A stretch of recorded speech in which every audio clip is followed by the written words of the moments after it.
turashaka kureba ikintu cyitwa mariage abantu bita karuriya muhango wo mu nsengero biriya byazanywe n'amadini ejo bundi, kuko mbere ntabwo byabagaho. Ibindi byose ntacyo bivuze. Ababyeyi nibo bagomba guhesha umugisha abana, kuko mu mategeko Imana yarahabisere yaravuze ngo wubahe so na nyoko kugira ngo uramire mu gihugu Uwiteka Imana yawe.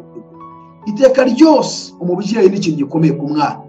Umubyeyi afite ububasha Imana yamuhaye bwo guhesha umugisha umwana, akavuga ngo genda wubake urugo kandi Imana izaguhe umugisha. Ubwo tubonye Aburahamu yabigenje, ko Isaka yabigenje kuri Yakobo. Ni ukuvuga ngo umubyeyi niwe uhesha umwana umugisha kandi Imana ikamushyigikira. Umubyeyi ahagarariye Imana mu isi. Ibindi rero amadini akora ni ukuryoshya nyine, ni igikwe nyine, ni ukwizihiza ibyarangiye. N'ubundi uwo musore agomba kumukwa agatanga inkwano y'umukobwa, cyangwa byakunda agomba kumukwa iyo nkwano akayitanga, kuko yabirangije. Mwumve ya mariage nababwiye, kuba bakoranye imibonano gusa nubwo se abyanze, byarangiye yabaye umugore we namukwe, kandi kumukwa bisobanuye ko uriya mukobwa atazongera gushaka undi mugabo, birarangiye. Mwumve ukuntu ibi bintu bikomeye cyane. Kuba yamaze kuryamana n'uriya musore, itegeko nuko agomba guhita amushaka, akagenda akamukwa, akamusaba, akanamukwa. Niba ise w'umukobwa byanze, umusore n'ubundi nagenda atanga inkwano y'umukobwa amukwe, bivuze ngo yarakowe, nta wundi wemere kumushaka. Yakowe kubera ihe mpamvu ya mibonano bagiranye yahise yuzuza ko nta wundi yemere gushaka. Nyamara mukabaza muti impamvu ni iki? Impamvu nuko Uwiteka yabaye umugabo wo guhamya ibyawe n'iby'umugore wo mu busore bwawe wariganije, nubwo yari mugenzi wawe, akaba n'umugore mwasezeranye isezerano. Mbese ntiyaremye umwe naho yari afite umwuka usagutse? Icyatumye arema umwe ni iki? Nuko yashakaga urubyaro rwubaha Imana. Nuko rero murinde imitima yanyu hatagira uriganya umugore wo mu busore bwe, kuko nanga gusenda, niko Uwiteka Imana ya Isiraheli ivuga. Ujye unywa amazi y'iriba ryawe, amazi ava mu isoko wifukuriye. Mbese amasoko yawe yasandarira hanze, n'imigezi yawe yatemba mu mayira. Kandi wishimire umugore wo mu busore bwawe nk'imparakazi ikundwa n'isirabo nziza, amabere ye ahore akunezeza, kandi ujye wishimira cyane urukundo rwe. Mwana wanjye, kuki wakwishimira umugore w'inzaduka ukagira ngo uhoberane nawe? Iyo abantu rero bahisemo kuyoba, Imana irabareka, uko banze gukunda ukuri ngo bakizwe, ngo nicyo gituma Imana izabohereza ubushukanyi bukomeye cyane ku bizera ibinyoma, kugira ngo abatizeye iby'ukuri bose bakishimira gukiranirwa bacirweho iteka. Iyo abantu banze gukunda ukuri, Imana irabareka kandi bakajya mu bintu bikabije. Bibiliya ni igitabo cyiza gitanga umucyo wose w'ukuri ku bantu bashaka kujya mu ijuru. Impamvu ki mubona ingo zisenyuka buri munsi? Buri munsi mubona abantu bose bitaye kuri divorce. Uzi ko ubona ingo za gikristo arizo ziri gukora amadivorce kurenza abapagani? Kubera iki nyine bazikora? Nuko bigishijwe ko, bigatuma rero abana n'uwo bashakanye avuga ati nananira agenda nongeye dusinyura. Ikitonde, ikintu cyitwa mariage cyatangijwe ninde wakiza? Ntabwo Adamu ari we wagiye kubwira Imana ngo ngeneye umugore, ahubwo Imana yo nyir'ubwite, umuremyi wa byose, niyo yamurebye. Nk'uko tubona ijambo ry'Imana rivuga ngo nuko Imana ibona ko uwo mugabo adakwiriye kubaho wenyine, ngo nuko imuremera umufasha umukwiriye. Urumva, Adamu ntiyigeze abigira nta nubwo ibyo yari anabizi. Yari afite ubushobozi bwo gufata urubavu rwa Adamu igakuramo imbavu nibuza nk'eshanu. Imbavu nk'eshanu arizo twita abagore, akaba ari bo nyine bakabatereka imbere ya Adamu, ikavuga ngo ntaki. Ariko kubera iki Imana yafashe urubavu rwa Adamu ikavanamo Eva ikamumuha gusa, ntimuremere undi mugore ngo imuhe abagore babiri cyangwa batatu cyangwa bane? Aho niho honyine ho kubanza kwiga no gusobanukira. Niba turi abakristo se twemera yuko iki gikorwa Imana yakoze muri Edeni n'uyu munsi ari kigikora. Hari ukuntu tureba ngo nagiye kumurambagiza ibunaka, ngo nagiye ibunaka.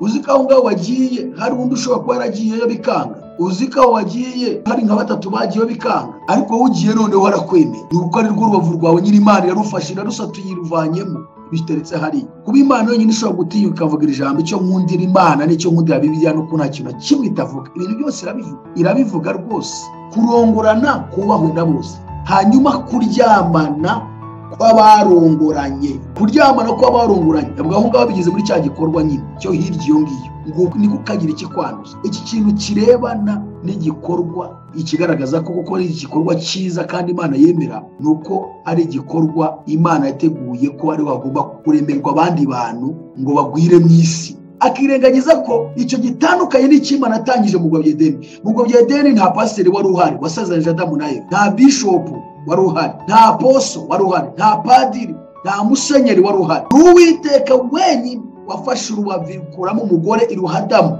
irababwira ngo mubyare mwororoke mwuzure isi. Azatujyana muri amazu meza yaduteguriye, nitugerayo tuzahora turirimba, zaba kumwe na Eliya, zaba kumwe na Abrahamu, tuzahora turirimba ushimwe Mwami. Turashimira Imana kubw'uyu mwanya yongeye kuduha kugira ngo dukomeze kuganira ku ijambo ryayo kuri kitabo cyitwa Bibiliya. Turashimira namwe mwese turi kumwe kugira ngo dukomeze gufashanya, abari mu Rwanda mwese turi kumwe ahangaha, abari i Burundi, abari muri Kenya, abari muri Kongo. Nka Nadine utaruherutse uyu munsi namubonye, banza yaramaze nk'amezi abiri nk'ukwezi hari ataboneka. Hanyuma turashimira Imana bari Uganda, Kampala. Turashimira abandi mwese muri mu Burayi, muri Amerika. Imana ibaha umugisha cyane. Abari muri Canada, twese reka dufashirizwe imbere y'Imana. Tuti bene data, nashaka kubabwira ko mbere y'uko tuganira dukomeza inyigisho zacu twiga Bibiliya, ijambo ry'Imana ntabwo ari ikintu kirangira. Tuvugaho agace n'abandi bakaza bakavugaho agace, tuzava mu isi tutabirangije. N'abatubanjije barabivuze ntibabirangiza. Niyo mpamvu iyo tuvuga mbo nta bwoba, tuvuga iby'Imana iduhaye tugasoza, kuko hari n'abandi batubanjije nabo bavuze barigendera. Gusa iyo tuba twifuza no kubona umuntu wese yumvira ijambo ry'Imana, kuko niba afite inyota yo kuzabona Yesu agarutse, ashaka kuzabona ubugingo buhoraho. Kuko hari abantu usanga babangamirwa rimwe na rimwe n'iby'Imana ivuga, ariko nta muntu ushobora kuzamuka imbere y'Imana adahaye agaciro icyo Imana yamubwiye ngo agishyire mu bikorwa. Hari ijambo Yesu yavuze ahangaha, maze ndibasomere ubutumwa bwiza bwanditswe na Matayo igice cya 7 umurongo wa 13. Yaravuze ngo munyure mu irembo rifunganye, kuko irembo ari rigari, inzira ijyana abantu kurimbuka ari nini, kandi abayinyuramo ni benshi. Ariko irembo rifunganye ni inzira ijya mu bugingo iraruhije, kandi abanyuramo ni bake. Iri jambo rivuzwe na Yesu wewe waremye ijuru n'isi n'inyanja n'amasoko, we uzi ibyo mwitangira akamenya ibyo mwiherezo, uzi umenya ibihe uko bisimburana mu isi, uzi abazagera mu ijuru n'abatazarigeramo, uzi abazakizwa n'abatazakizwa, mbega uzi ibihe byose waremye byose utagisobwa, utagira na kimwe asobwa, uzi ibintu byose ukamenya ibyo mwitangiro hagati kugeza mu iherezo. Niyo mpamvu yitwa Uwiteka, niyo mpamvu yitwa Ndiho, niyo mpamvu yitwa Uhoraho. Iri jambo ngewe iyo nsomye Bibiliya, hari ukuntu usoma ijambo ry'Imana nkumva nkaritindaho umwanya munini, kuko impamvu mbitindaho nkanabitekereza umwanya munini cyane ni uko byavuzwe n'itabasha kubeshya, kandi itabasha gusobwa n'ikintu na kimwe, kandi izi ibintu byose. Aho hano ntinya cyane mu bwoba buramfashe, avuga ni iri jambo usomye hajya ryavuzwe n'umuremyi wa byose, ryavuzwe n'utanga ubugingo buhoraho, ryavuzwe n'uwaremye ijuru, isi, inyanja, amasoko, ibidukikije byose, ryavuzwe n'uzi ibintu byose. Aho niho hantu banza gutenda cyane, noneho bigatuma mbasha gutekereza, kwitekerezaho no kumenya ese mpagaze ne. Noneho iri jambo rivuzwe n'Imana, rivuzwe n'umuremyi wa byose, utanga ubugingo, uzaba azarimbuka, uzaba azabona ubugingo, uzaba azajya mu ijuru n'abatazarijyamo.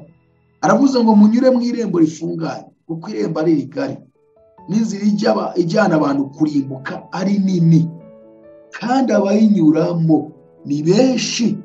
hari amagambo muri Bibiliya utakwirirwa wumva ko hari ubundi busobanuro ushakamo kuko yaba yumvikana. Ariko irembo rifunganye ni inzira ijya mu bugingo, iraruhije kandi abayinyuramo ni bake. Uyu ni Yesu bivuze. Numa ngo nta bwinshi. Uyu bivuze arabizi ko inzira y'agakiza abayemera n'abayicamo ari bake, kuko ni inzira ifunganye nyine. Hari ibintu byinshi ibuza umuntu gukora no gukunda no kujyamo, kandi umubiri ubikeneye cyane, ubikeneye, bigatuma rero ashobora kwirengagiza icyo Imana imiravuga, akica amatwi, agahunga kugira ngo ibyo bintu atongera kubyumva. Ariko njya nkunda kuvuga ngo umuntu wica amatwi akirengagiza iby'ijambo ry'Imana rivuga, ashobora kubaho uyu munsi, ariko ejo azagongana na Yesu, azagongana na nyir'ubwite wivugiye ijambo, kandi ashobora kugonganira bagahura akiri mu isi, cyangwa se bakazagongana yiyambuye umubiri. Impamvu ejo bundi nababwiye nti Imana yaduhishe ibanga rikomeye kuba itaragiye twereka abantu basohotse mu mubiri aho bajya iherezo ryabo.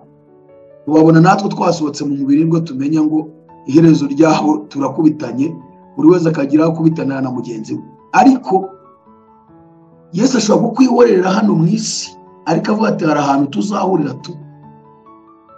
Wanze guca mu irembo rifunganye, wanze kureka bire wari ukunze, ariko hari ahantu tuzahurira. Kandi aho ngaho ni ukuvuga ngo ni fanure y'ubuzima bw'umuntu, kandi ni finali y'iherezo ry'imbabazi kuri uwo muntu. Ntakongera gusubira kuvuga ngo reka nsubireyo mbanze njye kongera njye muri ibyo nari narishe. Niyo mpamvu ubuzima umuntu atijwe none akwiriye gucunganwa n'icyo Imana ivuga mu ijambo ryayo, nubwo kandi byaba binyuze umubiri cyangwa umubiri ubikeneye cyangwa umutima ubikeneye. Ubwami bw'Imana budutegeka kugira ibyo tuzinukwa kandi byari biryoheye ubuzima bwacu tukabireka. So rero inzira ijya mu bugingo Yesu warivugiye ngo iraruhije cyane, iraruhije. Icya mbere yavuze ko inzira ijya mu bugingo iruhije. Icya kabiri avuga ko ari irembo rifunganye. Icya gatatu avuga ko abayinyuramo ari bake. Uyu bivuze niwe utanga ubugingo, niwe uzaha abantu ijuru, kandi abibwiye abantu bavuga ko bazaca muri iyi nzira, kandi azi ibintu byose nta na kimwe ahishwe. Iyo nsomye nk'ahantu nk'aha mpita afatwa n'ubwoba, nkahita ntangira gushaka uburyo menya niba kuko iyi nzira ifunganye ndi kwicamo. So rero urumva aravuze ngo icya mbere inzira ni irembo rifunganye, icya kabiri iraruhije cyane, icya gatatu kandi abayinyuramo ni bake. Ariko aravuga ngo buri wese wumva ushaka ubugingo buhoraho akwiye kuyinyuramo. Bivuga ngo rero hari ibintu dusabwa, hari ibintu inzira ijya mu ijuru dusaba kuba twareka kandi tubikunze, kandi binyuze imibiri yacu, binyuze imitima yacu, ariko kugira ngo tuzahabwe ubugingo ukemera kubireka. Niyo mpamvu n'abatubanjirije bemeye gupfa, uretse no guhana iby'umubiri wacu wari ukunze cyangwa iby'ubugingo bwacu bwa none bukunze, harimo ahubwo noneho nuko abatubanjije bemeye no kubuhara ubugingo noneho bwa none, nabwo bagapfa bikarangira. Niyo mpamvu iyi nzira mu minsi yashize muri amasengesho twakoze iminsi 40 kwize ku kintu kirebana na mpemu yera. Mpemu yera kugira ngo aduhe imbaraga, kugira ngo twuzuzwe, atubashishe gutambuka muri iyi misozi no muri ibi bibaya. Twabonye kandi no muri ibi byaririmbye ngo nyura mu misozi, nyura mu mataba, aho hose niko harushya umutima. Ariko njya nsaba Uwiteka kugira ngo amfashe.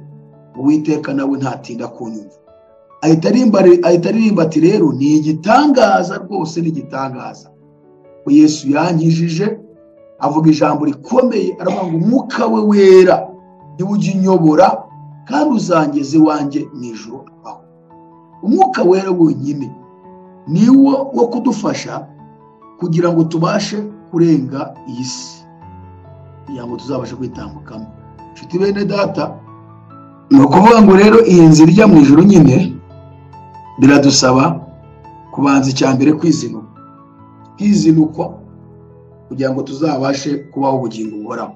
uyu mwami turi kuvuga avuze ariya magambo niwe wongeye aravuga ngo kunda ubugingo bwe azabubura, ariko uwanga ubugingo bwe bwa Yesu no kubw'ubutumwa bwiza azabukiza.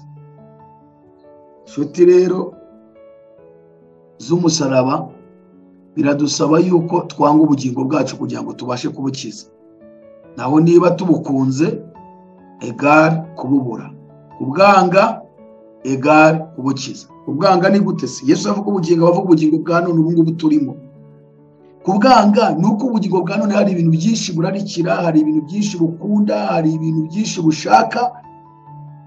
Bisaba rero rero ibyo bintu niba bishobora kuza binyuranya n'ubushake bw'Imana kandi ubugingo bwa none bubikunze, biradusaba kubyirengagiza tukabyanga, tukabyihorera kugira ngo tuzabashe kuba twabona ubugingo buhoraho. Kubyanga rero bingana no kwanga ubugingo bwawe kuko bwari bubikunze. Hanyuma ubikunze bingana no kubukunza ubugingo bwawe, kandi gukunda ubugingo bwawe bikaba bihwanye no kububura. Kubwanga nanone bikaba bihwanye no kubukiza. Rero ibi bivuze ku bw'inyigisho turimo turiga, amadini menshi yagiye aroha abantu, ababeshya abantu ntibamenye ukuri kw'ijambo ry'Imana, Bibiliya ntibayimenye. Ugasanga baragenda mu kigare gusa cyo kuvuga ngo tuboneke mu idini ryanjye, ndiboneke mu nsozi imihango yose, ariko mu by'ukuri adahagaze mu nzira ijya mu ijuru. Imana itarigeze mumenya. Mu kanya nariyoze nkurikirana umuyobozi w'idini yongiye muri Kenya wishe abantu benshi, abategetse kujya biyiriza ubusa batarya batanywa, ariko cyane babwira yuko n'ubundi bagomba gupfa kugira ngo bajye guhura na Yesu. Sibyo ko bimaze igihe, ariko nabonye byongeye babigana no kubicecekana, biri gucecekana ku mbuga nkoranyambaga. Uyu mugabo rero yababwiye gufata ibi byo kwiriza ubusa, ababwira yuko niyo bapfa bazajya guhura na Yesu. Icyitonderwa rero, mwumva kandi ushaka kuvuga kuri uyu mugabo, nta muntu uri mu murongo wa nyawo w'ijambo ry'Imana ushobora kugera ku rwego rw'uko abana n'Imana ngo Imana yemere kapfa kandi igihe kitari cyagera. Ikindi, iyo muri mu murongo w'agakiza ka nyawo, Imana igenda ibabwira uko mugomba kuyegera no kuyegera. Ntabwo ishobora kwemera ko muba mu bujiji mugakora ibintu by'ubujiji. Ariko abantu iyo babaye mu bintu by'ibigare, ugasanga umuyobozi w'idini runaka nawe ubwe ntahagaze, ntagasobanukiwe ijambo ry'Imana, ibintu byose no kubitegura mu mutwe we, ibindi arajya gusoma ibipapuro by'abantu bamaye by'amaserabisi, ibindi ni ibintu by'amarangamutima yashingiye ku nyungu ze bwite.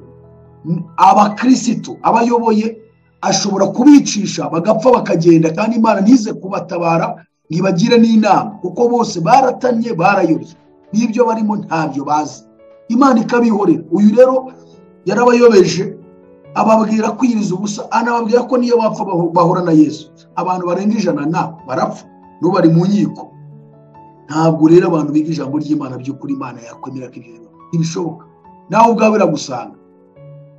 Iyo abantu rero bahisemo kuyoba, Imana irabareka kuko banze gukunda ukuri ngo bakizwe, ngo nicyo gituma Imana izaboherereza ubushukanyi bukomeye cyane ngo bizere ibinyoma, kugira ngo abatizeye by'ukuri bose bakishimira gukiranirwa bacirweho iteka.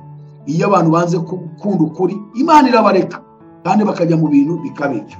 So rero Bibiliya ni igitabo cyiza gitanga umucyo wose w'ukuri ku bantu bashaka kujya mu ijuru. Ariko ku badashaka kujya mu ijuru, Bibiliya kuri bo ni urupfu. Niyo mpamvu Pawulo yabisobanura mu Bakorinto mu ijambo ry'ubushize twize rirebana no kuba impumuro nziza ku Mana no kubakizwa no kubarimbuka. Aho yaravuze ngo kubakizwa ngo turi impumuro nziza izana ubugingo, ngo naho kubarimbuka ngo turi impumuro y'urupfu izana urupfu. Bibiliya rero nuko imeze. Ni ukuvuga ngo ku bantu bakizwa bashaka kujya mu ijuru, Bibiliya ni impumuro nziza ibazanira ubugingo buhoraho. Ariko kubarimbuka badashaka kumva ukuri ngo kubahindure, Bibiliya kuri bo ni urupfu, ni icyangiro, ni ikintu badashobora kumva, badashaka no guha n'agaciro, bakwemera bakaguhunga ntuzongere kuvugana nabo. kugira ngo ibyo bintu tongera kubabwira ngo babyumve, kuko barumva badashaka kubyumva kandi badashaka kurekura ibyo bari bafite. So rero dukomeze inyigisho zacu. Ibi mbivuze kugira ngo tumenye ko inzira turimo ni inzira ifunganye, kandi uwabivuze niwe uzatugeza no mu ijuru. Tugomba kwemera, kuko amadini yabeshya abantu benshi, arabayobya, arabajijisha, bigisha ibinyoma, ababishopu, abaposo bagakurura abantu babizanira, bakababwira ati ibi ntacyo bitwaye, ariko kubera ko nabo batigeze biga ijambo ry'Imana cyangwa banariza, ariko bakaryerekeza ku bijyanye n'irari ryabo bitewe n'uko bashaka abayoboke, bakajijisha abana babo.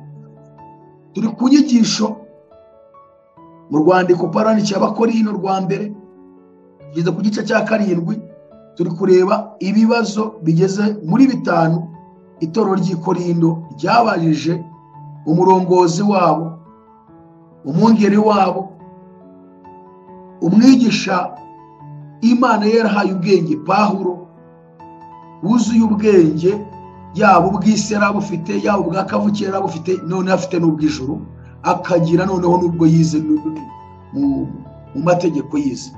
Rero bamubajije ibibazo byiza kandi Pawulo agenda basubiza. Rero mu kibazo twahereyeho ni ikibazo kirebana n'ishyingirwa, ibirebana n'urushako, ibirebana n'ingo. Nijoro twari twize turi kureba ngo ese divorce iremewe? Bibiliya irabyemera ko divorce ibaho? Iki twakibonye ko Bibiliya icyemera, ariko impamvu icyemera ni ukugira ngo abantu baticana, kuko hari igihe umuntu aba umunyakamere n'undi akaba umunyakamere, ibyari ubukristo bigashira, bikarangira abantu bagendanaga batwaraga Bibiliya, umwe yisha undi, cyangwa akamurogesha, cyangwa akanamuruka, akajya gushaka kuroza akamwica, cyangwa ugasanga barahora mu matiku n'intambara. Buryo Bibiliya nibivuga ngo ntabwo tuzi umunsi n'igihe Umwami wacu Yesu Kristo azagarukira. Aba bantu rero bari mu ntambara zo guhora z'urudaca, bahora bahanganye, Yesu aje muri ako kanya ntibabona ubugingo, aje nijoro baryamye ntibabubona, aje ku manywa bagiye mu kazi ariko bamaze ibisi batavugana ntibabona ubugingo. Kubw'iyo mpamvu rero Imana ikavuga mu ijambo ryayo ngo yaduhamagariye amahoro. Niba mutari kumvikana rwose, umugore ntiyahukane, ariko mwese mubeho muri ibishuba ziko, mubeho nta muntu wemerewe gushaka undi, kugira ngo mubashe kuzagera imbere y'Imana.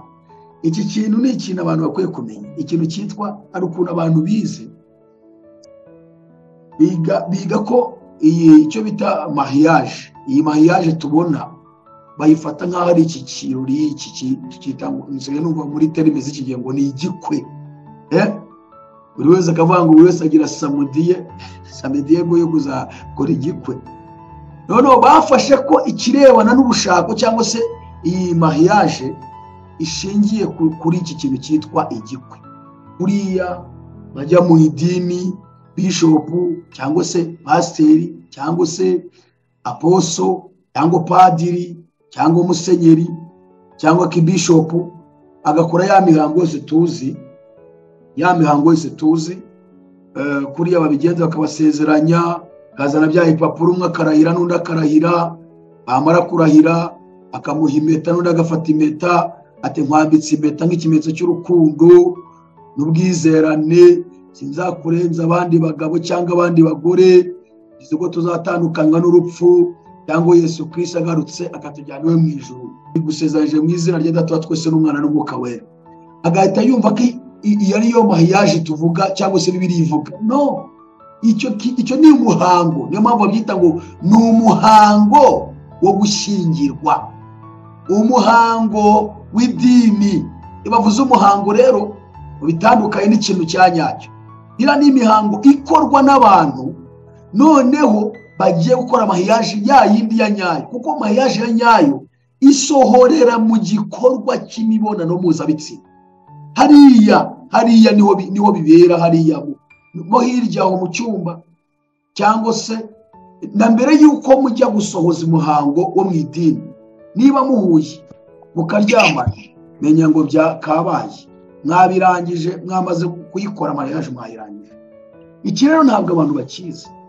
Niyo mpamvu bazi ko mariage ari hariya mu rusengero muri ziriya nzu ya mihango bakoresha, ariko mwumve ko ni umuhango. Niyo mpamvu twabonye ko muri Kiliziya Gatolika amasakaramentu 7 harimo n'umuhango wo gushyingirwa. Hanyuma mu Protestant ni imihango 2 Yesu we yishyiriyeho: umubatizo w'amazi menshi n'igaburo ryera. Ariko noneho amadini nayo yongeyeho iyindi, harimo umuhango wo gusengera abana, hariho umuhango wo gushyingira ubukwe, ndetse hariho n'umuhango wo gushyingura. Iyo ni imihango amadini yashyizeho, ariko itandukanye niyo Yesu yishyiriyeho 2. Ubwo rero iyo bavuze umuhango mujye mwumva ngo ni ikintu nyine kiri gukorwa, ariko cyamaze gukorwa na ba nyiracyo, n'ubu bari gusohoza umuhango w'icyo kintu. Impamvu ki mubona ingo zisenyuka buri munsi? Buri munsi mubona abantu bose bitaye kuri divorce. Uzi ko ubona ingo za gikristo arizo ziri gukora amadivorce kurenza abapagani? Kubera iki nyine bazikora? Nuko bigishijwe ko twita mariage ari hariya mu idini, iriya mihango. Noneho bagashyiraho noneho na mariage civil, cyangwa se kujya muri leta civil bakajya gusezerana, akumva ko ari ibintu bishobora ko muramutse mutumvikanye mwazagenda mukajya gusinyura amasezerano mwasinyanye. Bigatuma rero bana n'uwo bashakanye avuga ati nananira agenda nongeye dusinyure. Icyitondera, ikintu cyitwa mariage cyatangijwe nande? Ninde wakizanye? Iki kintu cyazanywe n'Imana, niyo yabitangije. Ibitangiriza mu ngobyi ya Edeni. Ntabwo Adamu ari we wagiye kubwira Imana ngo nkeneye umugore, ahubwo Imana yo nyir'ubwite, umuremyi wa byose, niyo yamurebye. nk'uko tubona ijambo ry'Imana rivuga ngo nuko Imana ibona ko uwo mugabo adakwiriye kubaho wenyine, ngo nuko imuremera umufasha umukwiriye. Urumva, nta Adamu ntiyigeze abigira nta nubwo ibyo ntabyo yari azi rwose. Ni Imana y'ubwayo, umuremyi wa byose, yabikoze. Ifata umugabo imufataho urubavu rw'ibumoso, irushyira hariya, iremamo umugore, iramumuhereza. Adamu nawe abibonye ahita abimenya, kandi yumva ko ari uwe nyine, kandi avuye muri we. Urumva rero iki kintu cyatangijwe n'Imana mu ngobyi ya Edeni, nta muntu wakizanye, ni Imana. Kandi icyitondero, ntabwo Imana yigeze ifata Adamu ngo imukuremo. Yari ifite ubushobozi bwo kubikora, turaje turareba Bibiliya irabivuga. Yari ifite ubushobozi bwo gufata urubavu rwa Adamu igakuramo imbavu nibuza nk'eshanu, imbavu nk'eshanu arizo twita abagore, akaba ari bo nyine ikabatereka imbere ya Adamu, ikavuga ngo ndahakira. Yari gufata Eva n'abandi bagore, ikavuga ati Adamu ntabwo ahagije, reka buri wese ngende muha abagabo benshi. Ariko kubera iki Imana yafashe urubavu rwa Adamu ikavanamo Eva, ikamumuha gusa, ntimuremere undi mugore ngo imuhe abagore 2 cyangwa 3 cyangwa 4? Aho niho honyine ho kubanza kwiga no gusobanukira, ukamenya ese wa mugani kuki Imana itamuremeye benshi. Niba turi abakristo se twemera yuko iki gikorwa Imana yakoze muri Edeni n'uyu munsi ari kigikora.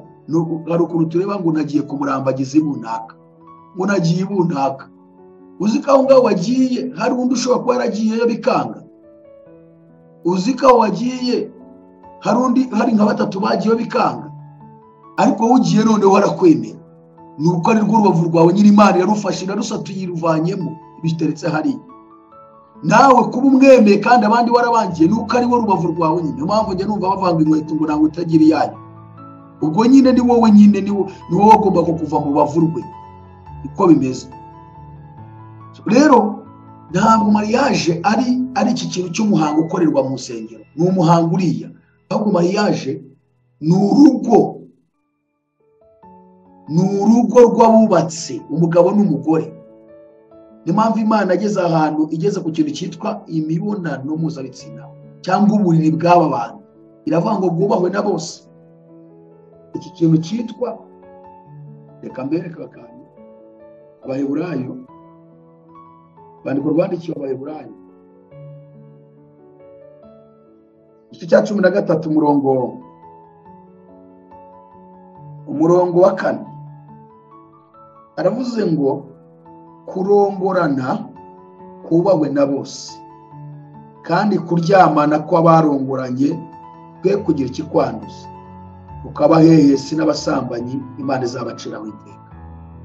Kuba Imana yonyine ishobora gutinyuka ikavuga ijambo, icyo nkundira Imana n'icyo nkundira Bibiliya nuko nta kintu kimwe itavuga, ibintu byose irabivuga rwose. Kurongorana kubahwe na bose, hanyuma kuryamana kw'abarongoranye, kuryamana kw'abarongoranye, nabwo aho ngaho bigize muri cya gikorwa nyine cyo hirya iyo ngiyo, ngo niko kagira ikikwanduza. Iki kintu kirebana n'igikorwa cy'imibonano mpuzabitsina Imana iracyubaha igihe agaciro bikomeye, kuko niyo yagitangije ubwo yafataga Adamu ikamuha umufasha umukwiriye ari we Eva. Kandi ikigaragaza ko kuko ari igikorwa cyiza kandi Imana yemera, nuko ari igikorwa Imana yateguye ko ari wagomba kuremerwa abandi bantu ngo bagwire mu isi. Bivuze ngo ni igikorwa Imana ibamo, irimo iha umugisha. Abantu rero bafashe ko mariage ari biriya bintu bibera mu rusengero cyangwa se hariya muri leta. Leta ikora ibyayo, yabizanye kugira ngo ifashe abantu be gukomeza guhora bahanganyishyira amategeko yayo. Amadini nazana ibindi, ibi nabyo byaje ejo bundi n'igihe bimaze, ni mu 1600 ubwo abaprotestani bari bamaze kuvuka, nibwo byaje n'ubupapa burabizana byose. Mbega ni ibintu nashaka kwinjira mu mateka cyane, ariko ibi byo mu nsengero bije vuba ejo bundi mu 1600. Uko tugiye muri Bibiliya tubona nuko abantu bagiye babana basezerana bitandukanye n'ibyo tubona uyu munsi. Ariyo mpamvu bijijishira abantu, bigatuma abantu batubaka ingo zabo, bagahora bazisenya buri munsi. Bashwana kabiri ati ndagiye nzashaka undi, yajya kureba bishop ati ntago nabikora rase nagusezeranya, ati byihorere mfite undi nanyi bibuze si idini. Mbega akaba ati ntajya nakwakana nabo baransezeranya. Icyo shaka ni ya mariage wa muhango ukorwe, akirengagiza ko icyo gitandukanye n'Imana atangije mu Rwanda Edeni. Mu Rwanda Edeni nta pasiteri wari uhari wasezeranyije Adamu na Eva, nta bishop wari uhari, nta apostle wari uhari, nta padiri, nta musenyeri wari uhari. Ni Uwiteka wenyine wafashe urubavu kuramo umugore iruha Adamu, irababwira ngo mubyare mwororoke mwuzure isi. Ivuze ngo ibemeye no gukora imibonano mpuzabitsina, mubyare mwororoke mwuzure isi. Ni Imana yonyine yabitangije, nta bishop wabigizemo uruhare. Ugiye kureba umuntu witwa Yakobo wa Labani, nta mariage y'ingiyi, nta uyu muhango tubona mu madini wigeze ubaho. Tugiye kureba Aburahamu atuma igisonga cye kujya gusabira umuhungu we Isaka, n'ubundi naho yagiye, kandi yagiye iwabo aho Aburahamu yavuye. Naho usibye igikorwa kirimo ababyeyi b'umwana ndetse n'uwaje kumusabira, bagakora iriya mihango yose yo gutanga inkwano n'ibiki n'ibyo gufata irembo byose, ubona cya gisonga cya Aburahamu cyarabikoze. Itacyitwarira umukobwa, nta bintu byo gutindiganya kimushyira umugabo Isaka yibereye iwabo, kandi babanye neza mu mahoro. Kandi Imana niyo yabwiye Aburahamu ngabwira icyo gisonga kigiye gusabira umwana we. Nta yindi mariage tubona Bibiliya ivuga bakoze, usibye ibyabereye mu miryango iwabo w'umukobwa. Nta bindi bintu byabayeho, nta bindi mariage nabyo. No kwa Labani Yakobo ajyayo, n'ubundi nawe nuko byagenze, bamuha abagore babiri, Rasheli hamwe na Leya. Rero turashaka kureba ikintu cyitwa mariage abantu bita karuriya muhango wo mu nsengero, biriya byazanywe n'amadini ejo bundi, kuko mbere ntabwo byabagaho. Nyamara abantu byabaga imbere y'Imana byari bisobanuye ko bashyingiwe, ahubwo icyari gikomeye nuko iki kintu cy'urukundo rw'abana giheshwa umugisha n'ababyeyi, kuko umubyeyi ni ikintu gikomeye kurenza ibindi byose. Ibindi byose ntacyo bivuze. Ababyeyi nibo bagomba guhesha umugisha abana, kuko mu mategeko Imana yarahabiseriye yaravuze ngo wubahe so na nyoko kugira ngo uramire mu gihugu Uwiteka Imana yawe. Iteka ryose umubyeyi ni ikintu gikomeye ku mwana. Umubyeyi afite ububasha Imana yamuhaye bwo guhesha umugisha umwana, akavuga ngo genda wubake urugo kandi Imana izaguhe umugisha. Kuko tubonye Aburahamu yabigenje, ko Isaka yabigenje kuri Yakobo. Ni ukuvuga ngo umubyeyi niwe uhesha umwana umugisha kandi Imana ikamushyigikira. Umubyeyi ahagarariye Imana mu isi. Ibindi rero amadini akora ni ukuryoshya nyine, ni igikwe nyine, ni ukwizihiza ibyarangiye, kuko urukundo rw'umusore n'umukobwa ni hagati yabo. Biriya no gusohoza imihango y'urukundo rwabo bari baramaze bo ubwabo guhuza mu rukundo. So icyo rero nivugiraga ni iki? Nuko icyo abantu bafashe nk'aho ariko gakiza siko gakiza. Niyo mpamvu benshi basenya ingo, akavuga ngo pasiteri wansezeranije na umuyobozi w'umurenge wadusezeranije twagenda tugasenyura. Pasiteri we nta n'ubushobozi afite bwo kumurikirana, ariko mu murenge nagenda ngasenyura ngashaka undi. Ariko saa igikorwa cyo kurongora no kurongorwa cyatangijwe n'Imana, bitandukanye n'iriya mihango mu madini bakora. Twebwe tugira ngo ni ubwo birarangiye nagenda ngasinyura. Oya, umunsi waryamanaga n'umugabo, umunsi waryamanaga n'umugore wawe, byari birangiye. Kiriya gikorwa mwakoze ni igikorwa gikomeye imbere y'Imana, kuko muba mubaye umwe. Niko Bibiliya yatubwiye, igitabo cyo Kuva ibice 22:15 na 16. Haravuze ngo umuntu nashukashuka umwari utasabwe akaryamana nawe, ntakabure umukwa ngo amurongore. Ariko se niyanga rwose kumushyingira, azatange inkwano n'iz'abakobwa. Amen. Urumva hano murabona ko isezerano rya kera ririmo, twabonye ko ririmo amateka rikaba ririmo n'amategeko. Ariko icyitonderwa, hari amategeko Bibiliya igaragaza ko Yesu yaje akaza kuyuzuza neza, kugira ngo uko Mose yavugaga yorohereza abantu, ariko Yesu aza ashaka kugira ngo nabereke uburyo agomba kubahirizwa neza, noneho ku buryo wumva ari ibintu bikomeye kurenza uko Mose yabivuze. Ni ukuvuga ngo hano aravuze ngo umuntu nashukashuka umwari utasabwe akaryamana nawe, ntakabure umukwa ngo amurongore. Urumva haje gukwa, hanyuma akajyana umugore akajya kumurongora. Ngo ariko se umukobwa we nabyanga, n'ubundi uwo musore agomba kumukwa, agatanga inkwano y'umukobwa. Cyangwa byakunda agomba kumukwa, iyo nkwano akayitanga, kuko yabirangije. Mwumve ya mahiyaje nababwiye, kuba bakoranye imibonano gusa nubwo se abyanze, byarangiye, yabaye umugore we, namukwe. Kandi kumukwa bisobanuye ko uriya mukobwa atazongera gushaka undi mugabo, birarangiye. Mwumve ukuntu ibi bintu bikomeye cyane. Kuba yamaze kuryamana n'uriya musore, itegeko nuko agomba guhita amushaka, akagenda akamukwa, akamusaba, akanamukwa. Niba ise w'umukobwa byanze, umusore n'ubundi nagenda atanga inkwano y'umukobwa amukwe. Bivuze ngo yarakowe, nta wundi wemere kumushaka. Yakowe kubera ihe mpamvu, ya mibonano bagiranye yahise yuzuza ko nta wundi yemere gushaka. Kuko Bibiliya yisomye mu rwandiko Pawulo y'Abakorinto, we nasubiye gato munyanganire, aya mategeko Imana ihaye Abisiraheli, Yesu niyo yongeye kugarukaho mu butumwa bwiza bwanditswe na Matayo cya 5 nababwiye ko ariyo fondasiyo y'ubutumwa bwiza bwose Yesu yavuze. Kandi uko bisoma nibwo ukizwa. Yesu we yabigarutseho, ari kubuzanya ikintu cyitwa gusambana. Arabibuzanya kuko yarabizi ko uyu musore n'umukobwa baryamanye biba birangiye, ubwo aba ari uwe. Niyo mpamvu Yesu yavuze ngo mwumvise ko byavuzwe ngo ntugasambane. Jewe ndababwira ni nureba umugore wa mugenzi wawe ukamwifuza, uzaba wamaze gusambana. Tekereza ikintu cyakorewe noneho mu mwuka, mu bitekerezo. Yesu najya cyisi icyaha, noneho fata wamaze kuryamana, babikoze, none ngo uraryamana no mutandukane. Mwumve ko Pawulo yavuze mu rwandiko Pawulo yandikiye Abakorinto igice cya 6 umurongo wa 15. Cyangwa reka soma umurongo wa 15 amere ku wa 15 ngo 10:20. Imuzi yuko imibiri yanyu ari ingingo za Kristo.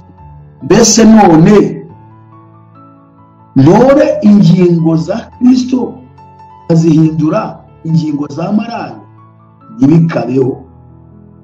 Aha rero ubona ashaka ku murongo wa 16, ubona ashaka cyane. Imuzi yuko uwifatanya na maraya aba abaye umubiri umwe nawe.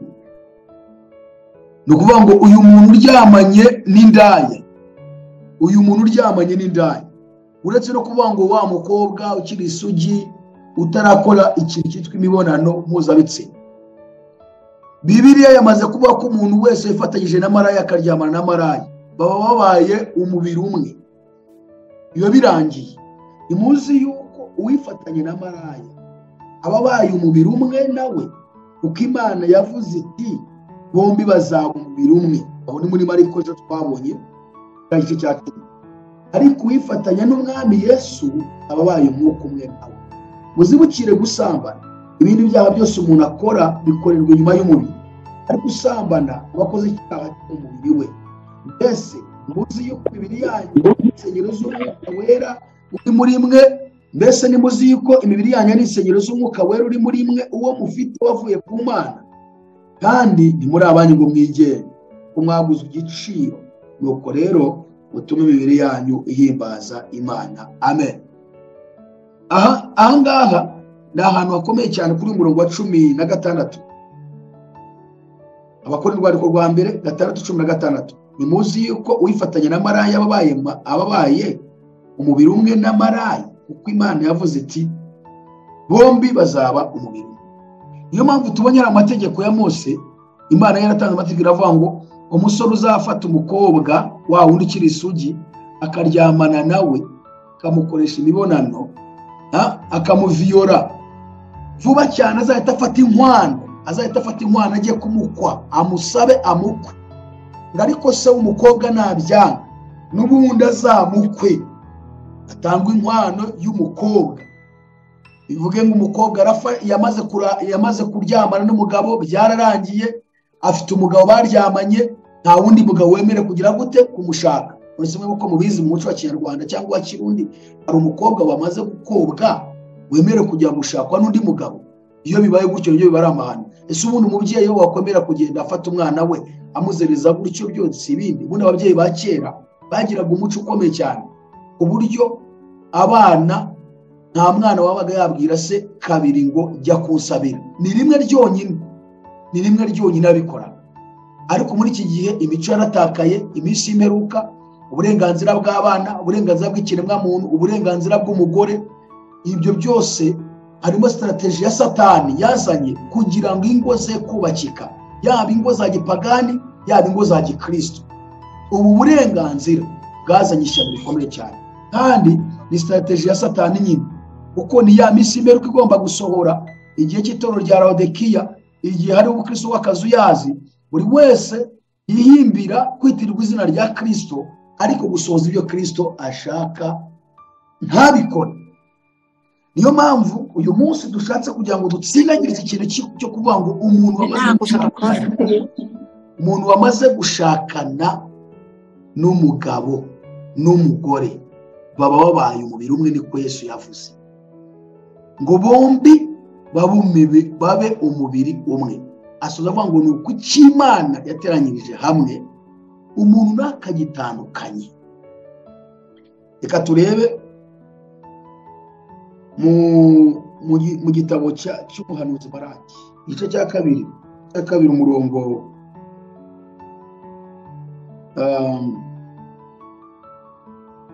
wa 13 kugeza ku murongo wa 16. Ariko umurongo ushaka cyane ni ukuva kuri 15 kugeza kuri 16. Reka dusabe Serina dusomere, undi nawe asome mu Kirundi. Serina dusomere kuva ku murongo wa 13. Baraki kuva ku murongo wa 13 kugeza ku murongo wa 16. Ariko dusome. O kandi hariho n'ibindi mukora, mutwikira igicaniro cy'Uwiteka amarira no kuboroga, mugasuhuza imitima, bigatuma atita ku maturo mutura, ntayakire ngo anezerwe. Nyamara mukabaza muti impamvu ni iki? Impamvu ni uko Uwiteka yabaye umugabo wo guhamya ibyawe n'iby'umugore wo mu busore bwawe, wariganije n'ubwo yari mugenzi wawe, akaba n'umugore mwasezeranye isezerano. Mbese ntiyaremye umwe naho yari afite umwuka usagutse? Icyatumye arema umwe ni iki? Ni uko yashakaga urubyaro rwubaha Imana. Nuko rero murinde imitima yanyu hatagira uriganya umugore wo mu busore bwe. Kuko nanga gusenda, niko Uwiteka Imana ya Isiraheli ivuga.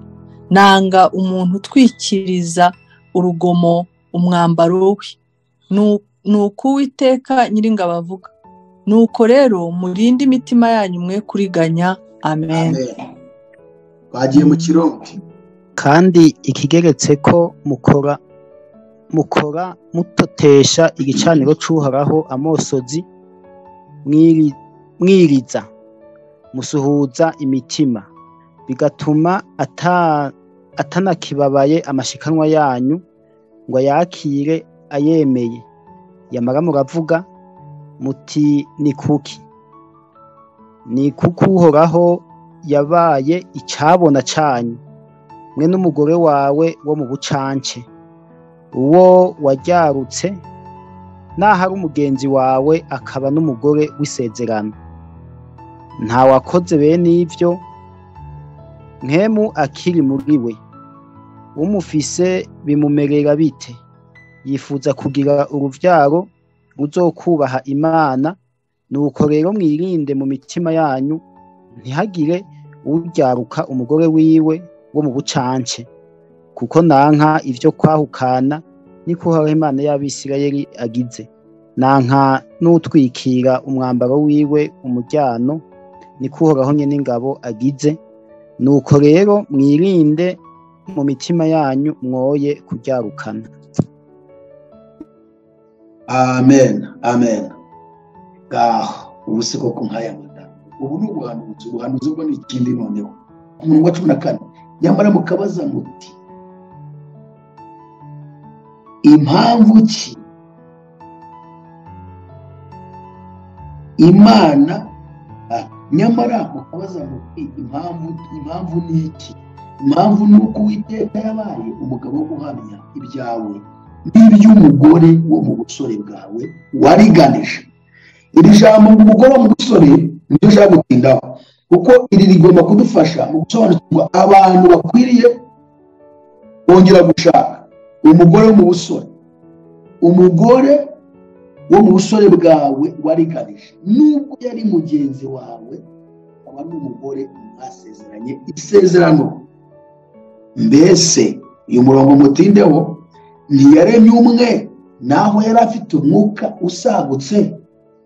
Icyatumye arema umwe ni iki? Nuko yashakaga urubyaro rwubaha Imana. Ibi nibyo twahereyeho mu ngoro ya Edeni. Imana yaremye Adamu, iba ari nawe ikuramo umugore. Ntabwo yigeze imuha abagore babiri cyangwa imuhe batatu. Kubera iki rero?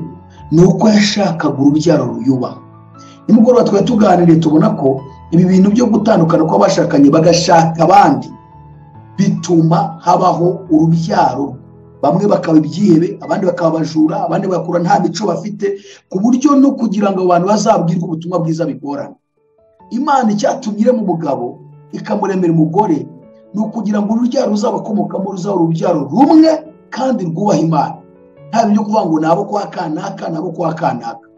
None uyu munsi umugabo arashaka gushaka abagore 5, 6, 2, 3. Umugore nuko dufite abapotere bari muri aya macacizi bayoboye b'abagore bamaze gutandukana nk'abagabo nka 3, kandi bakaba bafite uwa gatatu ari we bari kumwe.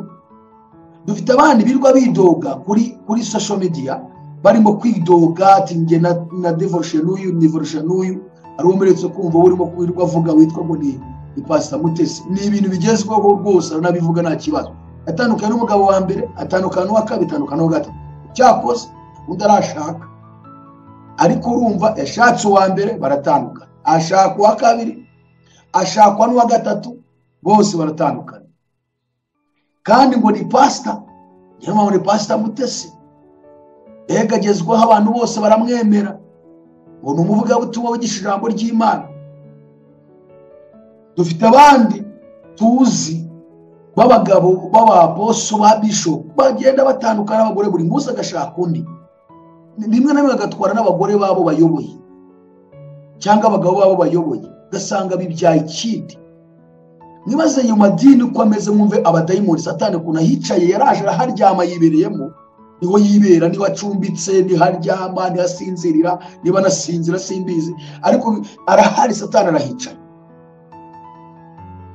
Mbese ntiyaremye umwe, naho yari afite Imana nyine, yari ifite umwuka uyisagutse cyangwa usagutse. Umwuka Imana ifite yari ifite mwinshi, wo kuvuga ngo ndamuremera abagore 5 baha umwuka, ariko babeho Adamu aryoherwa n'abagore nibuza nka 3 cyangwa 4. Ariko icyatumye irema umwe ngo nta kindi, nuko yashakaga urubyaro ruyubaha.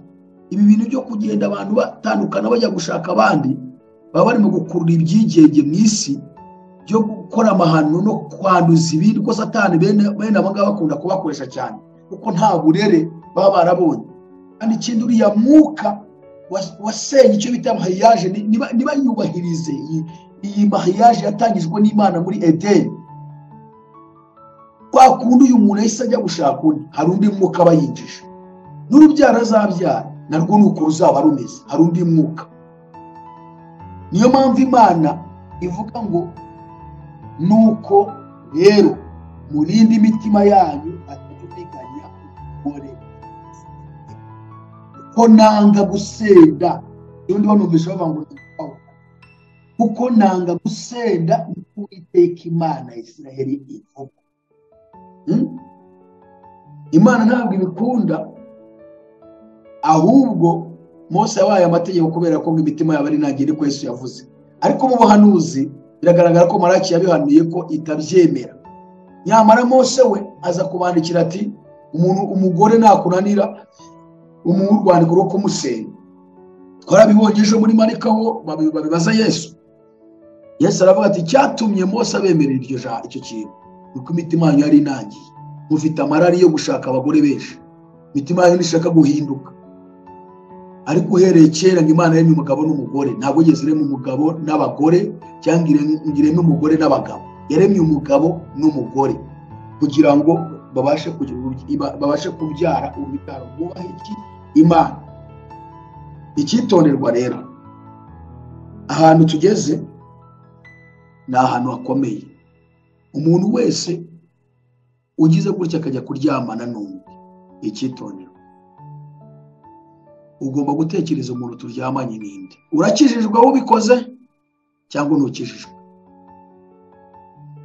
Aha niho tugomba kuza tureba abantu bemerewe gushaka undi, wenda agatandukana n'uwo bari kumwe agashaka undi, n'abantu batabyemerewe babirangije byarangiye, batabyemerewe niba batandukanye bagenda bakiberaho nk'igishuba ziko. Nta muntu wemerewe gushaka kugeza bashaje, kugeza basohotse mu mubiri. Nuko ibintu bimeze. Ubundi umusore uryamanye n'umukobwa, ahantu muhumve ni ahantu hakomeye, ni naho ngiye gusoreza. Umusore uryamanye n'umukobwa akaba ari we umuviyora, icyitonderwa, uyu mukobwa ugomba guhita umutwara. Niba utamutwaye, ni ukuvuga ngo uriya mukobwa ntiyemerewe gushaka, nawe azaguma. Kubera iki? Buriya kandi Imana yakoze, murabizi ko Bibiliya avuga ngo, Abaheburayo ko avuga ngo amaraso atavuye yabaho kubabarirwa ibyaha. Uzi ko ikintu Imana yagikoze no ku muntu. Yesu yamennye amaraso kugira ngo tubarirwe ibyaha. Mbere y'uko apfa habanje kumenekaho ibitambo kugira ngo tubarirwe ibyaha. Ni ukuvuga ngo no kugira ngo umugabo n'umugore bahure habashe kuvamo urundi rubyaro rwubaho Imana, nuko amaraso agomba kumeneka. Ubwo turavuga ku isugi Imana yashyizeho kari akantu ko gutuma hameneka amaraso. Ayo maraso rero Imana ntishobora kuyibagirwa kuko niyo yagashyizeho, niyo yaremye uriya muntu avuka ameze atyo, akura ameze atyo, murahuye aribwo bwa mbere muraryamanye, ni wowe umuviyoye, avuye amaraso, hahandi mwabikoreye, Imana yo yari ihari ibireba, ikurikirana ijisho ryayo ryari kumwe namwe.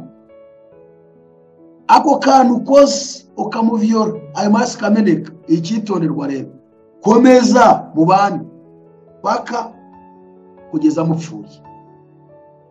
Hari abantu benshi bagiye bakora ibi byaha, yaryamana bati twaguye mu cyaha, njye ntabwo namukunda.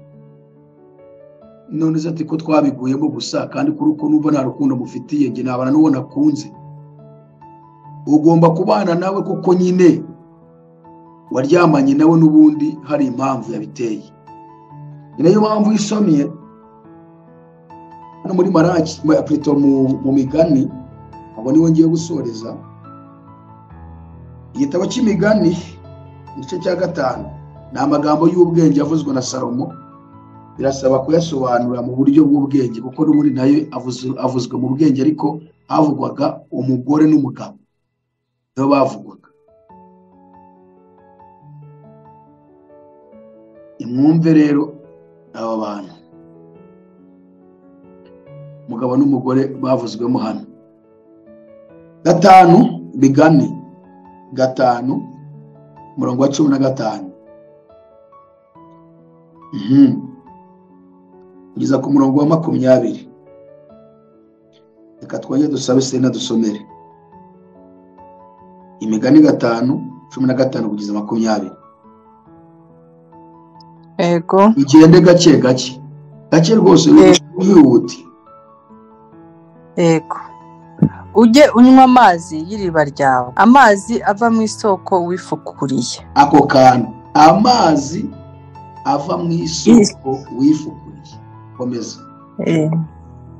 Mbese amasoko yawe yasandarira hanze, n'imigezi yawe yatemba mu mayira.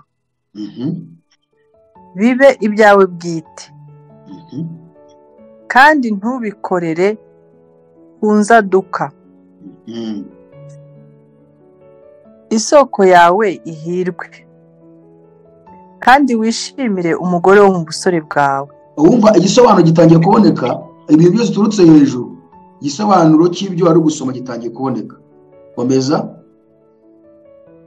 Nk'imparakazi ikundwa n'isirabo nziza, amabere ye ahore akunezeza, kandi ujye wishimira cyane urukundo rwe. Mwana wanjye, kuki wakwishimira umugore w'inzaduka ukagira ngo uhoberane nawe?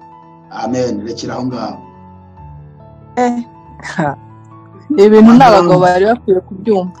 Amagambo aremereye cyane. Ati ibintu n'abagabo bari bakwiye kubyumva. Oya n'ababyumva.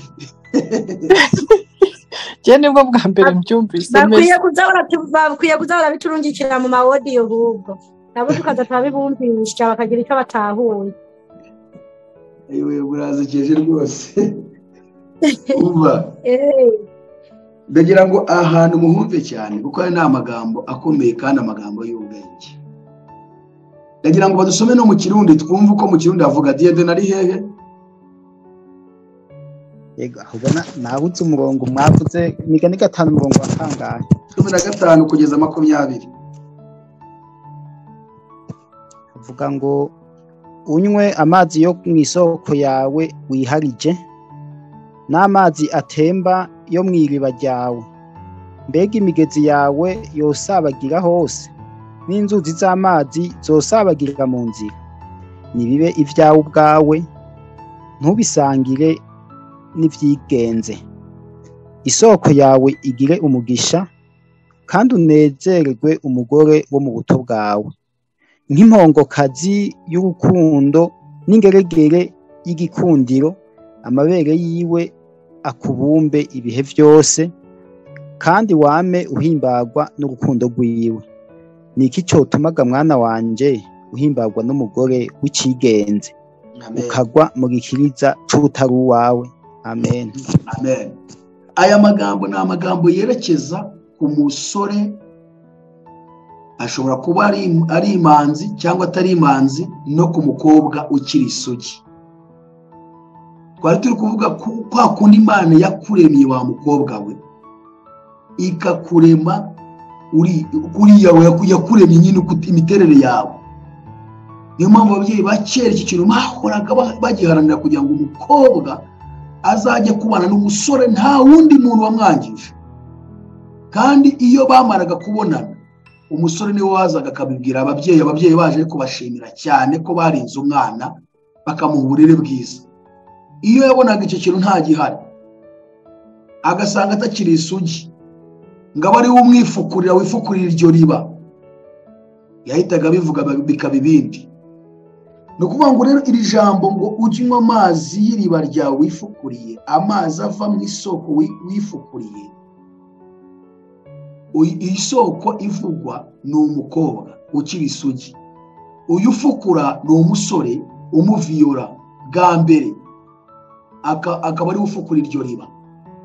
Noneho ukomeje gusoma wumva ko hari igihe umusore ashobora kugira uruhare rwo gutuma rya riba rye ya soko isandara mu bandi, wa mukobwa akajya gushakwa n'undi kandi wafukuye iryo riba ahari akajya gutuma asandara ahandi. Reka ahantu masome ngo n'imigezi yawe yatemba mu mayira, ibibi byawe bwite kandi ntub'ikorere ku nzaduka. Isoko yawe ihirwe kandi wishimire umugore w'ubusore bwawe, nk'imarakazi ikundwa n'isirabo nziza, amabere ye ahora kunezeza. Abagabo bagira ngaha yaramushatse rigishinze yamara kugwa ati akamubona nk'ikindi kintu, ajya areba twatundi tugifite ahagaze, kandi turafite abarokore benshi bimereye gutyo. Amabere ye ahora kunezeza kandi ujye wishimira cyane urukundo. Mwana wanjye kuki wakwishimira umugore w'inzaduka ukagira ngo ahoberane nawe? Umugore w'inzaduka ubwo ni wa mugore wa kabiri, muratandukanye, maze gutandukana ngo muradivorushije ngo mu murenge. Reka twemere ko umurenge wabikoze, ariko Imana iracyababona. Wa munsi wa mbere mukora amahiyaje yanyu, iyo mwakoze ni Imana ikibona. Umurenge urabikoze ariko Imana yo iracyabibona uko.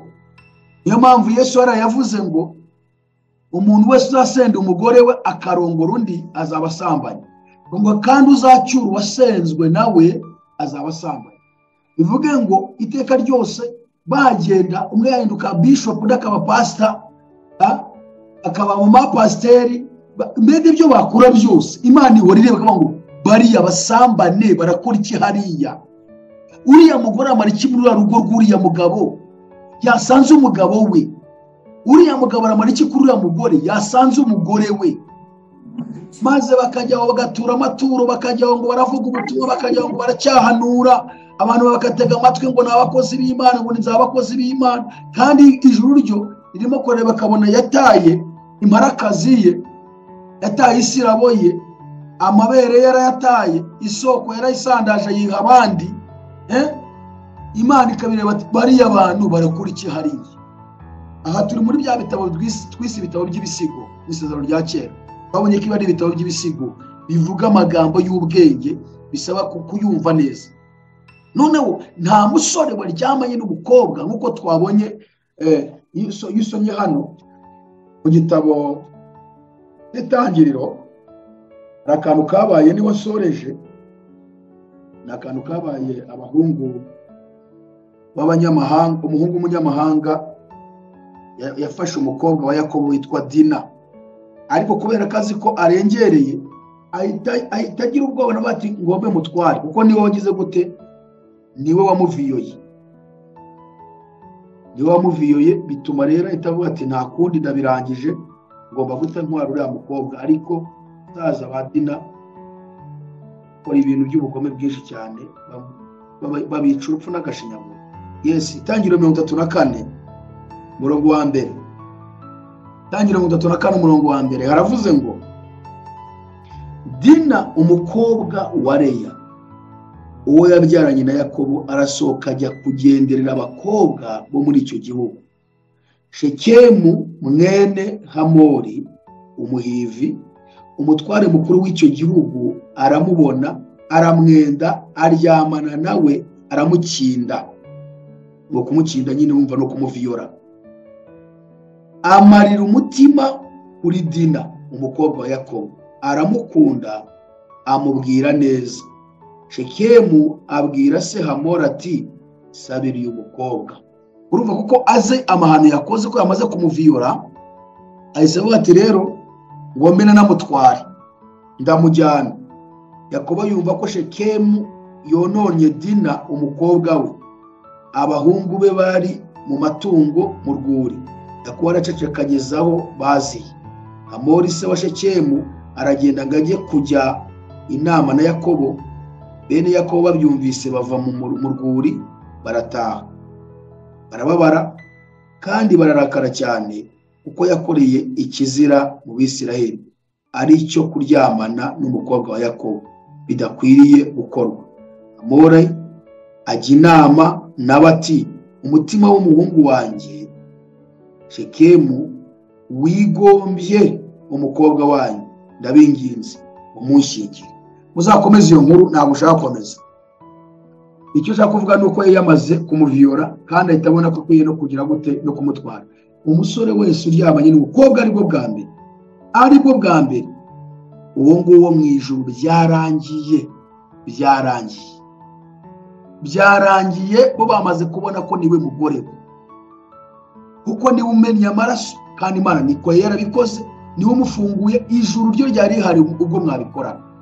Bivuge ngo wamukunda, uvuga ngo ntiwamukundaga, burya kuki wemeye kuryamana nawe? Wemeye kuryamana nawe n'uwawe, ugomba kumutwara. Aha rero haguye abantu benshi bagiye kuzarimba. Umukobwa ati nge sinamukundaga nuko twakigwanyemo. Umusore ati nanjye ntabwo namukundaga. Umwe agacaho ya soko yifukuriye ikajya kumenwa ahandi, undi nawe akagenda. Icyitonderwa, ijambo ry'Imana abantu batarisoma benshi bazabura ubugingo bari bazi ko bajya mu ijuru. Aka kantu mukazirikana, umukobwa uhuye n'umusore bwa mbere akaba ari muviyora, ntabwo yemereye gushaka undi, niwe bagomba kubana mpaka.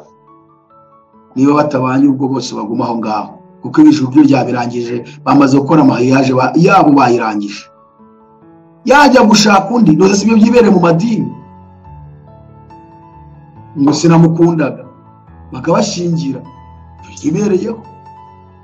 Nyamara abantu baragendera hejuru y'ibindi byaha bibitseho ubwabo batabizi, kandi bishingiye ku bujiji, kandi Imana yaratanze urwandiko dufasha kujijuka. Reka tube dusubikiye aha ngaha, tuzasubukura ejo nimugoroba, dukomereze kureba noneho abantu bemerewe gutandukana bagashaka abandi n'abatabyemerewe. Ariko aha ngaha muhazirikane ku bantu baryamanye n'abantu nibwo bwa mbere bakabareka. Aho hantu kuba wenda warinjije utamenye ukuri, abo ngabo Imana irabihangana, ariko wamaze kumenya biba ari ibindi. Ko biravuga ngo nuko rero iminsi yo kujijwa Imana yarayirengagije, ariko none itegeka abantu bose bari bose kwihana. Ubu rero iminsi yose wari umaze Imana yarayirengagije, ubu ngubu none urabimenye. Ugomba kwirinda iki kintu cyane kugira ngo tubashe kuzura umwuka wera. Umwuka wera duha dusaba, agakiza duha dusaba, imbaraga z'Imana duha twaka. Hari ibituma abantu benshi batabasha guhabwa imbaraga z'Imana, hari ibituma abantu benshi batabasha kugirana ubusabane n'Imana, hari ibituma abantu benshi batabasha guhabwa mpemu wera. Kubera iki? Kuko hari ibintu bo bakoze batazi bituma Imana idashobora kuza kubumvira, keretse babanje kumenya bakihana, ubundi Imana ikabona kugirana ubusabane nabo. Muri ariya madini uyu mwuka urahari, murabizi ibyo byiberamo. Ari abo batanya abantu bakajya kubasezeranya abandi, ari abo basambana bajya kuviyara abandi, bibereyemo rwose. Ariko nuko kuri kwabuze, ariko abantu bagakwiye kubwirwa ukuri. Nyamuna kuvuga ngo abayobozi b'amadini iby'Imana izababaza sinzi icyo kwisobanura. Niyo mpamvu isomye muri Matayo igice cya 20:21 avuga ngo umuntu wese umbwira ati mwami mwami, si uzinjira mu bwami bwo mu ijuru, ngo keretse ukora ibyo Data wo mu ijuru ashaka. Ngo uko benshi bazambaza kurya munsi bati mwami, nitwahanuraga mu izina ryawe, nitwakoraga ibitangaza byinshi mu izina ryawe, nitwirukanaga abadayimoni mu izina ryawe, ngo nibwo nzaberurira nti sinigeze kubamenya, nimwumve imbere mwankozi z'ibibi. Nabo nyine bakora ibintu kubw'inyungu zabo, ntabwo bakora ibintu kubw'inyungu z'Imana.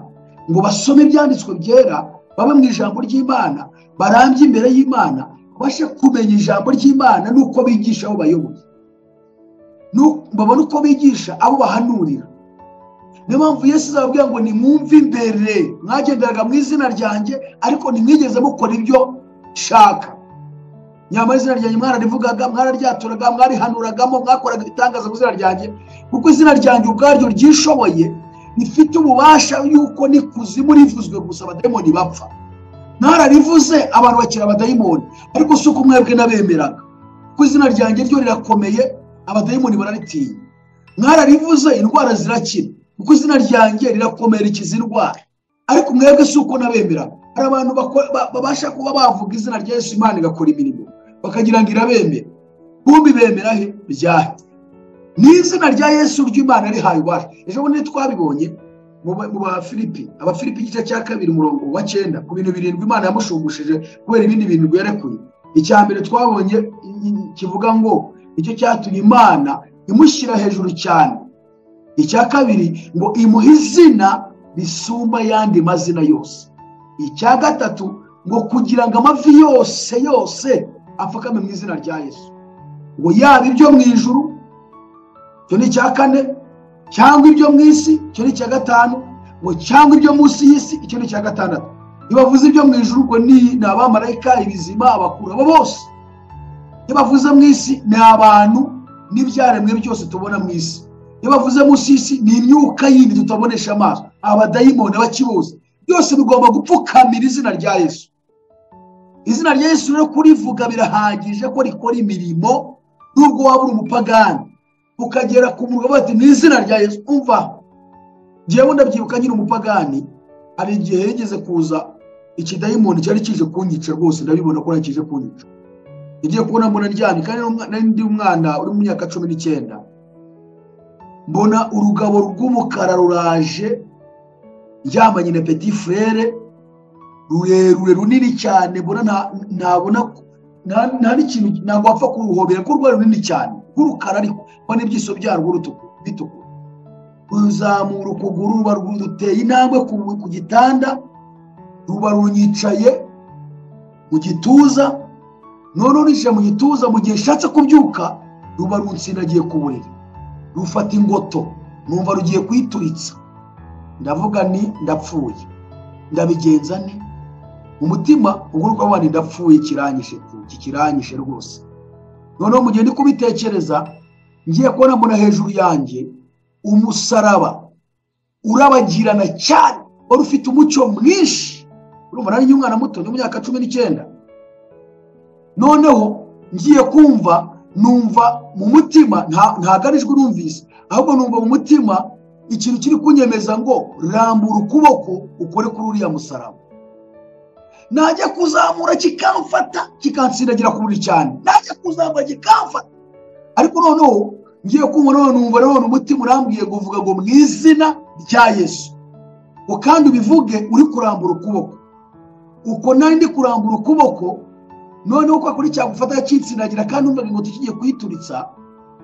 Noneho nzamura ukuboko ndi kuvuga ngo mu izina rya Yesu, mpita ndivuga mvugira hejuru cyane, ruba rumvuyeho, uko navuze mu izina rya Yesu, ukuboko gukoze kuri wa musaraba. Mbona rusa rumvaho, mbona hacitse umwobo muremure, mbona rumanutse aho ngaho mu kuzimu, mbona ahantu harongeye harifunze. Ubwo ngiye mpaguruka nirukanyira mu cyuma njya kureba mama, ubwo ni mama naripfuye, ikintu cyari kinyishe, we ko yarazi ko nananiranye, aho gatangira kumvuma ncira ati ibintu kibamo iki gihungu cyananiye, n'ubundi kizapfa kidashaje, ibintu byinshi cyane kuko naramunaniye ko. Urumva? Noneho rero ikigaragaza ko bya bintu kuko byari ukuri, kuko byari byo, nuko namaze igihe ingoto yanjye yose ibabara no kumira binanira. Ariko nakijijwe n'iki se? Nakijijwe n'izina rya Yesu. Sinari umupagani se, nari nyijijwe se. Izina rya Yesu rifite ububasha bwo gukora imirimo yaryo, kuko Imana yarishyize hejuru kugira ngo amavi yose apfukame mu izina ryaryo, yaba ibyo mu ijuru cyangwa ibyo munsi cyangwa ibyo munsi y'isi, kandi indimi zose zihamye ko Yesu Kristo ari Uwiteka. Imana Data wa twese ibihimbarizo. Yesu rero ngo babana azababwira ngo nubwo mwavugaga izina ryanjye, mugakora ibitangaza byinshi mu izina ryanjye, mugahanura mu izina ryanjye, mukigisha mu izina ryanjye, ntimwumve imbere sinigeze kubamenya mwankoze ibintu kuko ntimwigeze mukora ibyo nshaka. Nibyo rero twibonera muri aya macacizi hirya no hino, banze kubwiza abantu ukuri kw'ijambo ry'Imana, bakabahisha ukuri kubw'inyungu zabo, bigatuma abantu ariho birukankira ngo harandagira ngo baramfashe. Ntago mariage tubona riri yibera muri za nsengero. Mariage ni umugabo n'umugore urukundo rwabo bakundana bakabisohoresha gukora imibonano mpuza bitsina. Hariya niho igikorwa kiba cyuzuye cyose, mariage nibwo yuzuye neza. Niba rero abantu babibarira mu mihango nk'iriya, niyo mpamvu iyo bashwanye avuga ngo ndatandukana nawe ngiye gushaka undi, ariko Imana yo ibikibona wa wundi ari we bari kumwe, niwe ikibabonana. Nubwo ajya gushaka undi, Imana ibona ari gusambana ahari abari mu busambanyi. Iki rero abantu bakwiye kukiga bakakimenya. None wamara kukimenya bigatuma umenya ukuntu wirangiriza muri Yesu, nuko ugomba gusengera urugo rwawe cyane, nuko ugomba kubaho mu buzima bwo wihanganira mugenzi wawe, hanyuma mukiga uburyo mwese mubasha kubaho mukijijwe. Kuko ari umugabo ntiyemere kugenda agashaka undi, n'umugore ntiyemere kugenda agashaka undi. Iyo muri abagenzi bajya mu ijuru, ariko uko abadashaka kujya mu ijuru turabazi benshi bari mu madini, ariko badafite intego yo kujya mu ijuru, bashaka kwenjoyinga, kugira inshuti muri ziriya nsengero, kugira ababasura nabo bakasurana, kujya hariya akagira icyubahiro, akayambara kositimu, akaboneka hariya adiyakona, aba yambaye baze, agashyiramo superi yindi ihenze, akajya kwicara hariya yambaye inkweto yindi ndende, akagera kugura ukundi yicaye afite akabibiri gateye neza gafungurwa n'amashini, akumva ni byiza, agasohokana n'abandi akicara mu modoka nziza akigendera, akumva ni uko enjoyinga, agakiza agafashe nk'ibintu mbega ukugirira inshuti, ukugirira abantu, bashyiramo ku kazi ki, turirimbe, turamye, turire, ariko yagera ku mategeko y'ubwami bw'Imana, ko rya tegeko nshinga akabihunga ntashake kubyumva, ntabyiteho. Abati nzajyaho batabinyigisha, nzajyaho numva biriya bintu, ntabwo ushaka ibintu ngewe numva bimbangamira mu byishimo byanjye by'umubiri, ntabwo mbishaka. Bene data nshuti z'umusaraba, Pawulo yaravuze mu byakozwe n'intumwa igice cya 20 umurongo wa 20 ndibwirane na 3 na 4, yaravuze ngo igihe yarimo arasezera ngira ngo aha twarasomye plutôt 17 byakozwe n'intumwa 17 umurongo wa 20 na 3 na 4 na 2 na 3 na 4, yaravuze ngaho ndi guca hose mu midugudu, umwuka arimo arampamiriza yuko ingoyi n'imibabaro binegerereje i Yerusalemu. Umurongo nashakaga n'uyu rero, aravuga ngo ariko sinita ku bugingo bwanjye ngo nibwire ko ari ubw'igiciro cyinshi kuri jye. Kubera iki rero? Ngo kuko nkwiriye kurangiza urugendo rwanjye n'umurimo nahawe n'Umwami Yesu wo guhamya ubutumwa bwiza bw'ubuntu bw'Imana. Nukuvuga ngo muri iyi si dukwiye kumenya ibi bintu bibiri. Icya mbere ni ukurangiza urugendo rwacu, ukarangiza amahoro. Kabiri ni ukurangiza urugendo rwo guhamya ubutumwa bwiza bw'ubuntu bw'Imana. Utaramenya ibi ntabwo uzigera wemera kubabarizwa ubwami bw'Imana. Uzahitamo kwicira inzira kugira ngo ubashe kunezeza umubiri, ariko ubugingo bwawe, urugendo rwawe rwarahagaze, utazi n'iyo urimo urajya. Icyakoza ukomeze kwimahoroniza, n'abandi bakomeze kukujijisha bavuga ngo barakujyana mu ijuru, uzashiduke ubuze ubugingo buhoraho. Kandi uzabimenya umunsi uzaba wiyambuye umubiri ugiye, nibwo uzabimenya ubonye uza kugusanganira. Kuko umuntu ugiye gupfa abona neza aho agiye, umva mu masegonda nibuze 5 ahita abona aho agiye.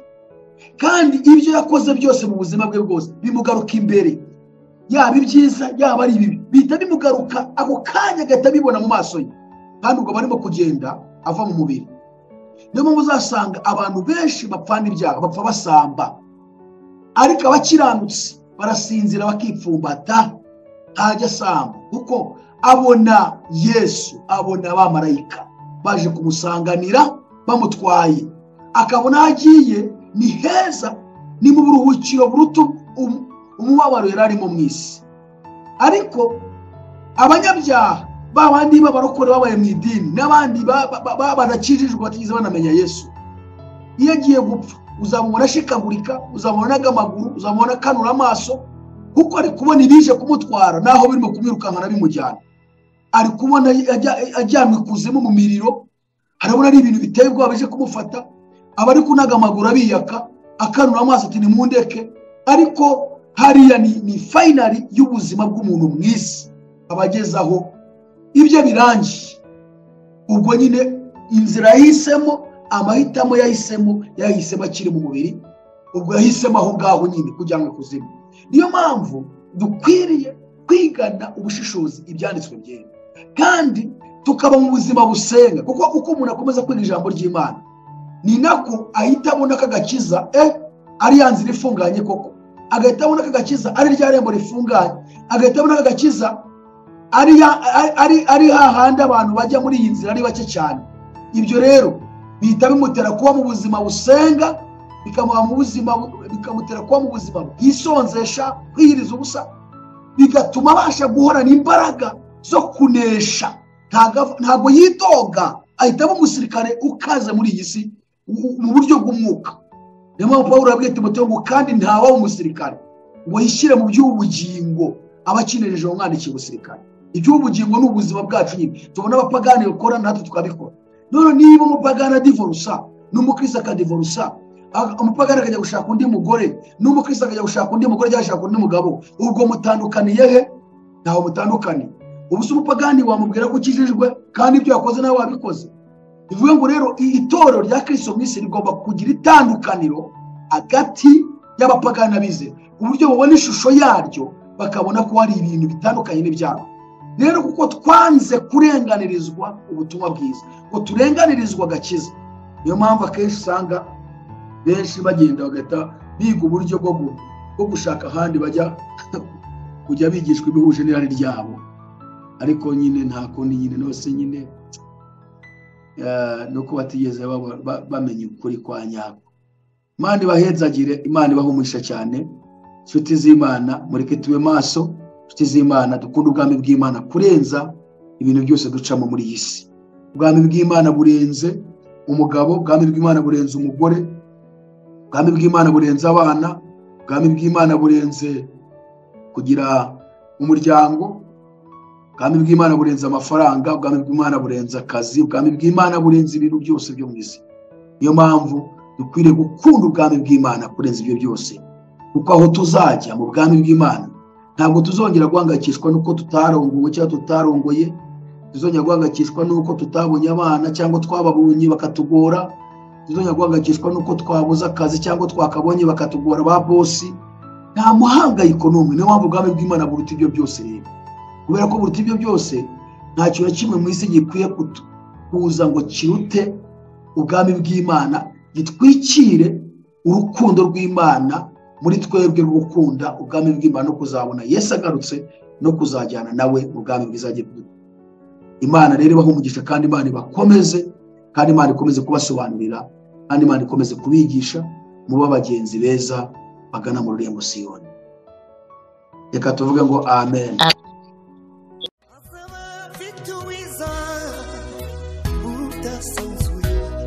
Azaba afite ingororano yo guhema buri wese, guhana n'imirimo yakoreye hano ku isi.